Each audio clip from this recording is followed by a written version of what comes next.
My name is Nate Finna, and a few years back, I took a job that put me at an abandoned coal mine deep in the Appalachia Mountains. The pay was good and the work sounded simple. What nobody told me was that the mine wasn't as empty as everyone said it was. This is about two of the things I saw out there that I have never been able to explain. The job was caretaking, more or less. When a mine gets shut down, it doesn't just get forgotten. Somebody has to keep people out, watch for collapses, log the water's level, make sure kids and scrubbers and thrill seekers don't wander in and get themselves killed. That was me, a little guard shack at the mouth of an old mine, up a gravel road, an hour from the nearest town, surrounded by nothing but dark ridges and old growth forests in every direction. Most people don't understand how alone you are up in those mountains. There is no cell signal, no neighbors. At night the dark comes down between the ridges so complete you can't see your own hand, and the only sound is the wind moving through the trees and the water dripping somewhere back in the mine behind you. You feel the mountains around you like they are aware of you. The first story happened during my second week. I'd been told over and over that the mine was sealed. There was a heavy steel grate bolted across the main entrance, the kind you can't move without power tools, and my job was partly just to make sure that the grate stayed shut, nobody in, nobody out. Simple. About 2 weeks in, I was in the guard shack around midnight when I started hearing it, a sound coming from out of the mine, from behind the sealed grate, from deep back in the tunnel where no one could possibly be. It was knocking, slow knocking on a rock, like someone striking the stone wall with a hammer or a pick, evenly spaced and patient. The old miners in that region had a name for it. I'd learn later. But the first night, all I knew was that something was down in a sealed mine, in the dark, knocking on the walls. I told myself it was the mountain sailing, rock shifts, water moves, old mines make noises, you know? I almost convinced myself, and then the knocking changed. It started getting closer, coming out the tunnel, toward the entrance, toward me. Knock, bows, and it gets louder with each time. Something was moving up out of the dark in that mine toward the sealed grate, tapping the walls as it came, like it was feeling its way in the black. I grabbed my flashlight and went out to the grate, because I had to know, and I shined the light down the tunnel into the mine. The beam went maybe 30 feet before the dark just swallowed it. And in that dark, right at the edge of where my light died, the knocking stopped. Dead. Whatever was making it was standing just past where I could see, close, listening to me the way I was listening to it.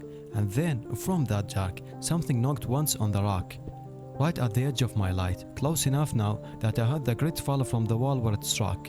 An answer to my light, a hello. I did not stay to say hello back. I went back in that shack and locked the door, which is a stupid thing to do against something behind the steel grate, but I did it anyway, and I did not go back until the sun came up. I asked the old man who ran the caretaking company about it, a guy whose family had been in that country for generations. He didn't laugh, he got quiet, and he told me the old miners had a word for the knocking. They believed there were things down in the deep tunnels that mimicked the sounds of the men, the picks, the hammers, the tapping miners used to signal each other through the rock. They called them by an old name, and the rule the miners lived by was simple. If you hear the knocking answer your own, you get out of the mine, because the knocking is trying to learn you, it's trying to sound like one of you, so you will get to in the dark. He told me a story about two miners decades back in that same mine who went toward knocking they thought was a trapped co-worker. Only one came back, and he wouldn't ever say what happened to the other or what they found down there doing the knocking. That's when they sealed it.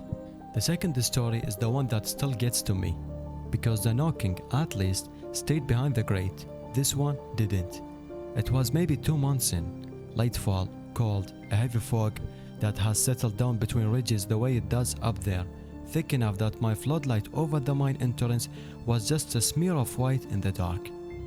I was in the shack, and I looked up at the window, and there was a man standing at the mouth of the mine, outside the grate, on my side. My first thought was a trespasser, a scrubber, somebody who'd hiked up the gravel road. It happens. So I grabbed my light and went out, and as I got closer, that animal part of my brain started sending up flares, because the man was wrong.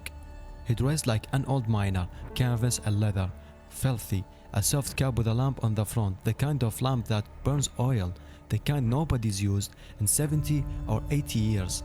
He was covered in coal dust, black from head to foot, and he was just standing there at the grate, facing it, facing the mine with his back mostly to me, like he was waiting to be let in, like he was trying to get back down into it. I called out to him, "Hey, you can't be up here." He didn't turn, didn't move. I got closer, close enough that my light was full on him, and I saw his boots weren't touching the fog, weren't touching the ground even. And I saw that where his hand had rested against the steel grate, it wasn't quite resting on it. And I stopped walking.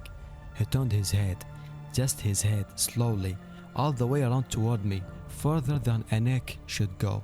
And his face under all that coal dust was grey and wrong, and his eyes were two dark hollows with a little lamplight in them that wasn't coming from his cap. And he looked at me, and he lifted one black hand off the grate, and he pointed, not at me, past me, at the mountains, at the dark, like he was telling me to go or telling me to come. I did not find out which. I backed away, and I kept my light on him the whole time, and I got in that shack and I killed the inside lights, and I sat on the floor below the window until dawn, when the sun finally came up and burned the fog.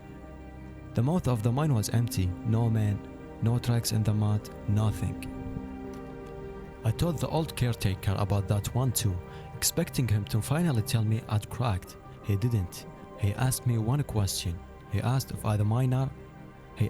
the miner had pointed. I said yes. He was quiet a long time. Then he told me that the mine had killed men, a collapse way back that trapped the crew down in the deep and never gave them up. They were still down there, sealed in the rock, never recovered. And he said every so often, one of them comes up to the entrance in the fog, dressed the way they died, trying to get back down to the others, or trying to get someone to come to find them. And the pointing, he said, the pointing is the part you don't follow. Whatever they are pointing at, whatever they want you to see, you leave it alone. The ones who follow the pointing finger in that country tended not to come back. Those are two of the things I saw at the abandoned mine that I've never been able to explain. A knocking that came up out of a sealed tunnel and answered my light. A dead miner in 80-year-old gear standing at the grate in the fog, pointing me toward the dark. Maybe it was the isolation. Maybe it was the fog and the cold and too many nights alone with nothing but the wind, the water dripping and the rock behind me. That's what I told myself.